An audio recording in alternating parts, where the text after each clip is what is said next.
Chandra Thomas, the new triple threat. Tell me what the new triple threat is. The new triple threat is actor, writer, producer, and that's exactly what I am. Give me a little bit of history about your background, how you got to be all those three things. Absolutely. Well, started out, I think like most people, doing the school play in 8th grade and played Lady in Waiting number 75, and just got excited about being in the theater world, and so started training and learning and went to college and got my MFA in acting at Columbia, and have been working professionally as an actor ever since.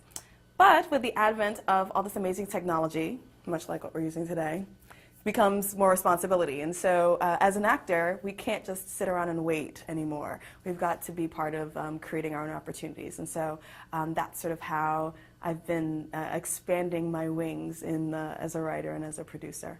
And what kind of projects have you done as a writer and producer? Well, I'm actually in the midst of getting my first one-woman show. We have a reading of it in a week, and which is exciting. It's something that I've been working on for a few years now, and I've been working on short plays. In the midst of revising a web series right now. So different opportunities, sort of created different things as a writer. As a producer, produced mainly in theater. I'm very excited about expanding into theater. To film, because I've been producing in theater, and produced a theater festival about a year and a half ago called Spork Festival, where we had about 18 different short plays that were all about being in between.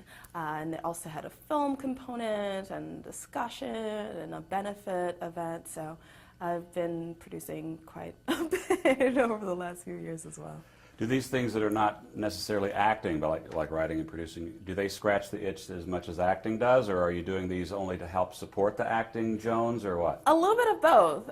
Writing is, it's interesting because writers are sort of at the top of the food chain. They create the work and everybody else sort of has to fall in line behind them. So in terms of the creativity aspect, yes, totally scratches the itch, if you will. But it also is sort of feeds into as well, the work as an actor and creating new and exciting voices and stories, because there's so much of the recycling of the things we've already heard, so it gets exciting to see and hear new things.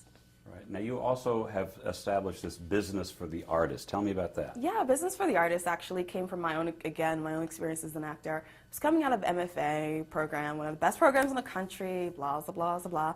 And when I was getting out of school, I realized there's so much about the business that we didn't know. We knew how to do all these other things, but that really important part of show business just wasn't really addressed. And so I started creating these workshops I've now done at about 15 or 20 colleges, universities around the country that really focuses on transitioning and empowering young theater artists to becoming working, proactive professionals. So I've mainly worked with actors, but also with directors and with designers. And it's exciting because I'm an actor and a writer and a producer who's doing it, and then also being able to bring some really impactful tools to other artists who are looking to make that leap that sometimes can be gargantuan.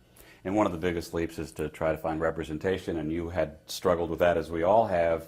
How did you slay that dragon? Actually, I've always been represented. I was looking to transition from a rep who was just not getting me in for the projects that I needed to get in for. And so I so believe in keep talking about it, you know what I mean?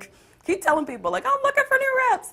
And I tried all these different tactics, and some of them were leading to interviews, but no one that I was excited about it. I think sometimes as actors we get so excited, I just want someone and then hand all our power over to them, and then they don't really quite work for us.